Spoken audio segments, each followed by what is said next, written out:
ఇప్పుడు మనం హిమాలయాలు వాటి యొక్క విశిష్టత గురించి తెలుసుకుందాం. నిన్న హిమాలయాలు ఎలా పరిణితి చెందిందో తెలుసుకొనగా, ఇప్పుడున్న పరిస్థితి ప్రకారం హిమాలయాల యొక్క పరిమాణం ఎంతవరకు ఉందంటే సుమారు 500 కిలోమీటర్లు వెడల్పున ఉంటూ అది తూర్పుకి వెళ్ళే కొద్దీ, ఉత్తరం నుంచి తూర్పుకి వెళ్ళే కొద్దీ ఆ విస్తరణ 200 కిలోమీటర్లుగా వస్తుందన్నమాట. ఇది అరుణాచల్ ప్రదేశ్ రాష్ట్రానికి వెళ్ళే కొద్దీ అక్కడ జడపెన్ను మాదిరి వంక తిరిగి లోపల ఉన్న ఈశాన్య రాష్ట్రాలన్నింటిలోనూ విస్తరించి ఉంది. అరుణాచల్ ప్రదేశ్ రాష్ట్రంలో ఉన్న విస్తీర్ణ కేవలం 90 కిలోమీటర్లు మాత్రమే ఉంటుందన్నమాట.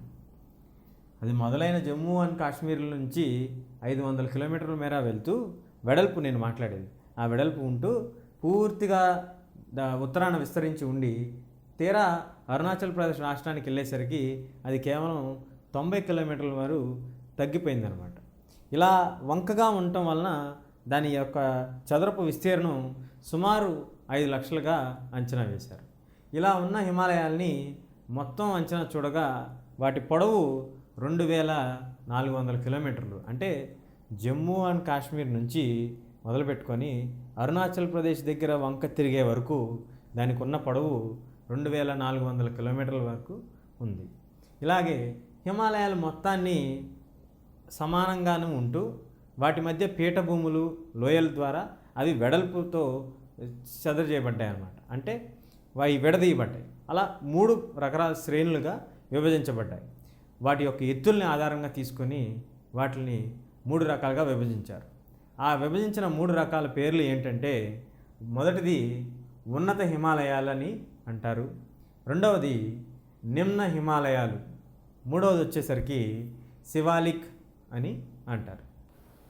ఉన్నత హిమాలయాల గురించి తెలుసుకుంటున్నాం. ఉన్నత హిమాలయాల యొక్క సగటున ఎత్తు, పర్వత శ్రేణుల యొక్క ఎత్తు 601 కిలోమీటర్లుగా తెలుసుకున్నారు. దీంట్లోనే మౌంట్ ఎవరెస్ట్ కానీ మౌంట్ K2 కానీ వస్తున్నాయి అన్నమాట. అంటే అత్యంత ఎత్తైన హిమాలయ పర్వతాలని ఉన్నత హిమాలయాల కింద విభజించారు. ఇవి కొంచెం ముందుకు వెళ్తూ మధ్యలో ఉన్న పీఠభూములు వీటిని మరి ఒక హిమాలయ పర్వత శ్రేణులైన నిమ్న హిమాలయాలని వేరు చేస్తున్నాయి. హిమాలయాల్లో ఎప్పుడూ ఉష్ణోగ్రతలు చాలా తక్కువగా ఉండటం వలన ఇది ఎప్పుడూ మంచుతో కప్పబడి ఉంటుంది. ఇక్కడి నుంచి వచ్చే నీరు మన హిమనీ నదులకి, వాటికి సంవత్సరం పొడుగుతా నీరు అందుతూ ఉండటం వలన వీటిని జీవనదులు అని కూడా అంటారు. ఇప్పుడు రెండవ విభాగం అయిన హిమాలయాల గురించి తెలుసుకుందాం. నిమ్న హిమాలయాల్లో రకరకాల పర్వత శ్రేణులు కలిసి ఉంటాయి. వీటి యొక్క సగటు ఎత్తు 3700 నుంచి 4500 మీటర్ల వరకు కలిగి ఉంటాయి. ఇవి ఇందులో ముఖ్యమైన పర్వత శ్రేణులు ఏమిటంటే పీర్ పంజల్ పర్వత శ్రేణి ఒకటి. ఇందులో మనకి వేసవి విడిది ఇల్లులుగా ప్రఖ్యాతిగాంచిన సిమ్లా, ముస్సోరీ, నైనితాల్ కూడా నిమ్న హిమాలయాల జాబితాలోనికి వస్తాయి. ఈ ప్రాంతంలోనే ఇవి నెలకొనబడి ఉన్నాయన్నమాట. ఇప్పుడు మనం చూసే మూడవది ఏంటంటే శివాలిక్. ఈ మూడవ విభాగంలో పర్వతాలు అతి తక్కువ ఎత్తుతో ఉంటాయి. అతి తక్కువ అంటే సుమారు 900 మీటర్ల నుంచి 1100 మీటర్ల వరకు ఈ ఎత్తు ఉండొచ్చు. ఇది సాధారణ ఎత్తు అన్నమాట. ఇక్కడ వెడల్పు చూస్తే పర్వతాల యొక్క వెడల్పు 10 నుంచి 50 కిలోమీటర్ల వరకు ఉంటుంది. మొదట మనం అనుకున్నప్పుడు మొత్తం హిమాలయాల యొక్క వెడల్పు 500 కిలోమీటర్లు ఉంది. అది జమ్మూ అండ్ కాశ్మీర్ దగ్గర. అలాగే అరుణాచల్ ప్రదేశ్ దగ్గరికి వచ్చేసరికి అది కేవలం 90 కిలోమీటర్లుగా వచ్చిందనమాట. అంటే ఈ వెడల్పు అనేది కోసుకుంటూ పోతుంది చివరికి లేకొద్ది. ఎందువల్ల అలా కోసుకుంటూ పోతుందంటే అటు ఉన్న నదులు, ఎడారుల వలన, ఇటు ఉన్న నదుల వలన ఇవి పరిణితి చెందుతూ వచ్చేసరికి ఆ పరిణితిలో మనకున్న వైవిధ్యం తగ్గుతూ వస్తుందన్నమాట.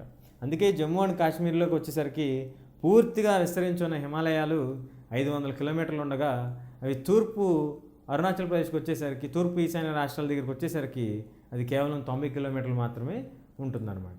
ఇప్పుడు ఈ శివాలిక్స్లో కూడా ఇవి 10 నుంచి 50 కిలోమీటర్ల మధ్యలో ఉన్నట్టుగా అంచనా వేశారు. ఇక్కడ ఉన్న అన్ని హిమాలయాలు, అన్ని పర్వత శ్రేణులు మనం చూడగా మొత్తం 3 విభాగాల్లో అత్యంత ఎత్తైనది ఉన్నత హిమాలయాలు రాగా ఇక్కడి నుంచే మనకి జీవనదులు పుడుతూ ఉన్నాయి. రెండవది, నిమ్న హిమాలయాల్లో అత్యంత ప్రఖ్యాతిగాంచిన వేసవి విడిదిళ్ళు సిమ్లా, ముస్సోరీ, నైనితాల్ ఇవన్నీ కూడా ఇందులో కనపడుతూ ఉంటాయి. మనం నిమ్మ హిమాలయాలు, శివాలిక్ హిమాలయాల మధ్య ఉన్న లోయను స్థానికంగా అక్కడ డూన్ అని పిలుస్తారు. డూన్లు డెహ్రాడూన్, పాట్లీడూన్, కోట్లీడూన్ ప్రముఖమైనవి. ఇలా చూసుకుంటూ పోతే మనకున్నవి చాలా ముఖ్యమైన విషయం ఏంటంటే, ఈ శివాలిక్స్ 10 నుంచి 50 కిలోమీటర్ల వరకు విస్తరించి ఉన్న వెడల్పు. వీని రకరకాల ప్రాంతంలో రకరకాల పేర్లతో పిలుస్తూ ఉంటారు. జమ్మూలో జమ్మూ కొండలని, అరుణాచల్ ప్రదేశ్లో మిష్మీ కొండలు, అలాగే అవి అస్సాంకి వెళ్ళే కొద్దీ కచార్ కొండలుగా ప్రఖ్యాతిగాంచినవి. హిమాలయాలకి తూర్పు దిశగా బ్రహ్మపుత్ర లోయ అనేది చివరి అంచుగా ఉంది. అవి ఆ చివరికి వెళ్ళిన వెనుక అరుణాచల్ ప్రదేశ్ దగ్గర చేరగానే జడపిన్ను మాదిరి వంక తీసుకొని ఈశాన్య రాష్ట్రాల్లో అన్నిటిలోనూ విస్తరించి ఉందన్నమాట. ఇలా విస్తరించి అన్ని రాష్ట్రాల్లో ఉండటం వలన ప్రతి ఒక్క రాష్ట్రంలో దాన్ని వేరు పేర్లతో పిలుస్తుంటారు. ఉదాహరణకి మిజోరంలో దాన్ని మిజో కొండలని, మణిపూరిలో దాన్ని మణిపూరి కొండలని, అలా రకరకాల పేర్లతో పిలుస్తుంటారు. ఈ కొండల మొత్తాన్ని ఇవి తూర్పు సరిహద్దుగా కూడా భారతదేశానికి వ్యవహరిస్తూ ఉంటాయి. ఇలా తూర్పు సరిహద్దుగా ఉన్న హిమాలయాల మొత్తాన్ని కలిపి పూర్వాంచల్ అని కూడా పిలుస్తుంటారు, లేదా పూర్వాంతర్ పర్వతాలు అని కూడా పిలుస్తుంటారు. ఇలా హిమాలయాలు ఉత్తరానే కాకుండా తూర్పును కూడా విస్తరించి ఉన్నాయన్నమాట. హిమాలయాల వలన భారతదేశం యొక్క శీతోష్ణ స్థితి రకరకాలుగా వైవిధ్యాన్ని చూపిస్తుంది. ఎందుకు ఇలా చూపిస్తుందంటే, హిమాలయాలు ఉండటం వలన మనకున్న లాభాలేంటి, ఉపయోగాలేంటి? హిమాలయాలు ఉత్తరాన మనకి రక్షణ కవచం కింద మారి వ్యవహరిస్తున్నాయి. ఎలా రక్షణ కవచంగా ఉన్నాయండి అంటే, అవి మనకి ఉత్తరాన్ని నుంచి వచ్చే చల్లటి గాలుల్ని ఆపి మన ఉత్తర భారతదేశం ఎడారిగా మారకుండా పూర్తిగా దానికి సహాయపడుతుందన్నమాట. అందుకే దాన్ని రక్షణ కవచం అన్నారు.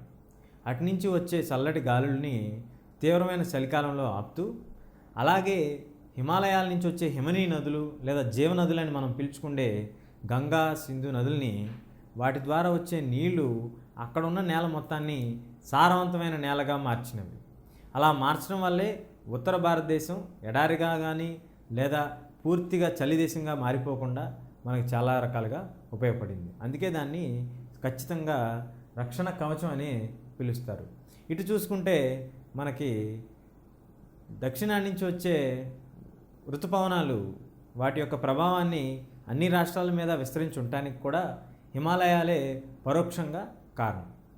ఇలా రక్షణ కవచంగా ఉత్తరాన నేలను కాపాడుతూ, అలాగే దక్షిణాన్ని నుంచి వచ్చే ఋతుపవనాలకు కూడా సహాయపడుతూ హిమాలయాలు ఎనలేని మేలుని మనకి చేస్తున్నాయి.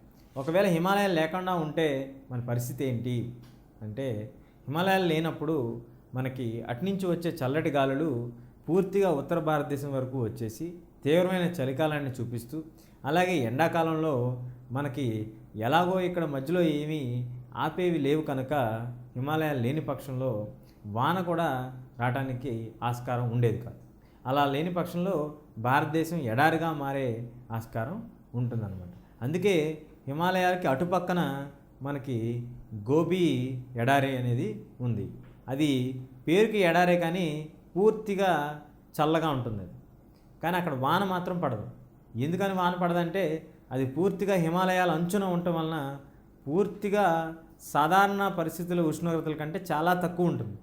అలాంటి పరిస్థితుల్లో సూర్యరశ్మి అసలు దాని అంచుల దాకా కూడా వెళ్ళదు. అలా కొన్ని వేల సంవత్సరాల నుంచి వాన పడకపోవటం వలన ఆ నేల మొత్తం పూర్తిగా ఎడారిగా మారిపోయింది. అలాంటి పరిస్థితి మన ఉత్తర భారతదేశానికి రాకుండా ఉండటానికి ఈ హిమాలయాలు చాలా రకాలుగా తోడ్పడుతూ మనకి ఖచ్చితమైన రక్షణ కవచంలాగా ఉన్నాయన్నమాట. ఇది హిమాలయాల యొక్క ప్రాముఖ్యత, వాటి యొక్క విస్తీర్ణం. ఇప్పుడు గంగా